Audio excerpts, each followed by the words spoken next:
مسیح کے نہایت قدوس جلالی اور بابرکت نام میں آپ سب کو سلام۔ میرے عزیزو، آج ہمارا مضمون ہے خدا کا زندہ کلام، اور جو ہی میں اس بات پر غور کرتا ہوں میرا بدن شکر گزاری سے بھر جاتا ہے، میرا بدن جو ہے شکر گزاری سے کانپ اٹھتا ہے کہ ہم کتنے مبارک ہیں کہ خدا کا کلام ہمارے پاس ہے۔ اور یوحنا کی انجیل پہلے باب اور اس کی پہلی آیت میں لکھا ہے، ابتدا میں کلام تھا اور کلام خدا کے ساتھ تھا۔ الفاظ پہ ذرا غور کریں، ابتدا میں کلام تھا اور کلام خدا کے ساتھ تھا اور کلام خدا تھا۔ اور مجسم کون ہوا؟ کلام۔ تو پھر کون مجسم ہوا؟ خدا۔ یہ تو بحث طلب بات ہی نہیں ہے کہ یسوع کی الوہیت پر۔ یسوع انسان بنا، انسان نہیں تھا۔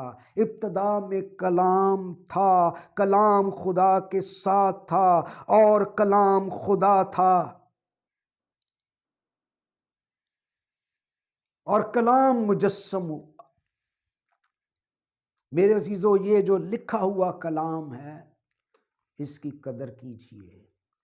یسوع مسیح سے پہلے جتنے بھی آئے ان کے کلام زندہ ہیں، ان کے پیغام زندہ ہیں۔ پیغام چھپے، پیغام لکھے گئے، افلاطون جیسے آئے، سقراط جیسے آئے، بڑے بڑے آئے، ان کے پیغام زندہ ہیں، لیکن پیغام دینے والے قبروں میں پڑے ہیں۔ ہزاروں آئے، پیغام تو زندہ، پیغام دینے والے مردہ، پیغام تو زندہ، پیغام دینے والے قبروں میں، لیکن ایک آیا جس کا پیغام بھی زندہ ہے اور خود بھی زندہ ہے۔ یہ فرق ہمیشہ رہے گا، جس کا پیغام بھی زندہ، خود بھی زندہ۔ اور کلام میں لکھا ہے، آسمان اور زمین تو ٹل جائیں گی لیکن میرے منہ کی باتیں ہرگز نہ ٹلے گی۔ اور لکھا ہے، فرشتے بھی اس کلام پر غور سے نظر کرنے کے مشتاق رہتے ہیں، اور یہ فرشتے بھی ترستے ہیں اس کلام پر غور کرنے کے لیے۔ فرشتے بھی مشتاق رہتے ہیں کہ اس کلام پر نظر کر سکیں، لیکن افسوس آج یہ ہمارے گھروں میں پڑا ہے، لیکن ہم اس کو نہیں پڑھتے۔ آج ہم اس کلام کی ریڈنگ نہیں کرتے، آج اس کلام کو نہیں سنتے۔ اگر آپ اردو نہیں پڑھ سکتے تو آپ کلام سن سکتے ہیں، آڈیو بائبلیں موجود ہیں۔ اس کلام کو، لکھے ہوئے کلام کو، مجسم کلام کی تو کیا بات ہے، اس پہ کبھی بات کریں گے، لیکن یہ لکھا ہوا کلام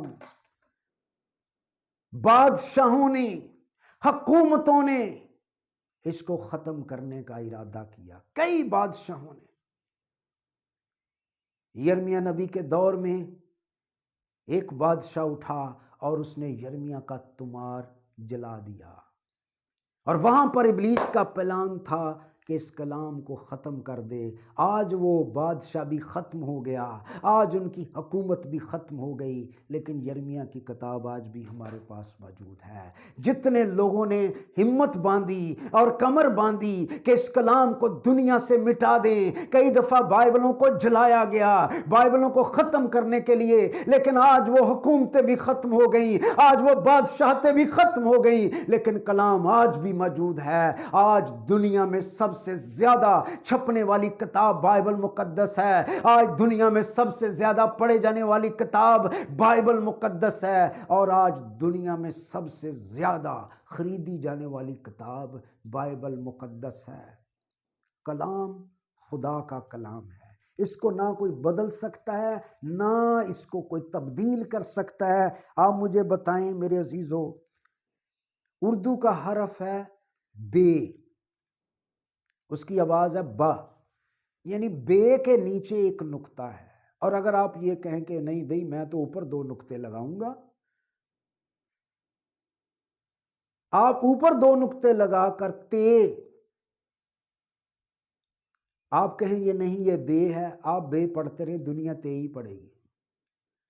یعنی انسان میں اس بے کو بدلنے کی طاقت نہیں۔ اردو کا ایک حرف ہے، کمزور زبان ہے اردو، لیکن اس کے ایک حرف بے کو آپ تبدیل نہیں کر سکتے۔ اس انسان میں یہ طاقت نہیں ہے کہ اردو کے حرف بے کو تبدیل کرے، تو اس زندہ کلام کو بدلنے کی انسان میں طاقت ہے؟ یہ خدا کا کلام ہے، یہ کبھی نہیں بدلتا، یہ ہماری زندگیوں کو بدل دیتا ہے۔ آج میرے عزیزو اس کلام کو پڑھیں۔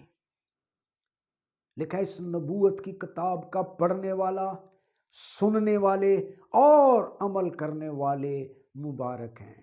پڑھنے والا جو ہے یونانی زبان میں اس کا مطلب ہے بلند آواز سے پڑھنا، اپنے گھروں میں خدا کے کلام کی تلاوت کرے، اور جس گھر میں خدا کا کلام پڑھا جاتا ہے وہاں خدا کی برکت آتی ہے، وہاں خدا کی زندگی آتی ہے۔ تو ابتدا میں کلام تھا، کلام خدا کے ساتھ تھا اور کلام خدا تھا۔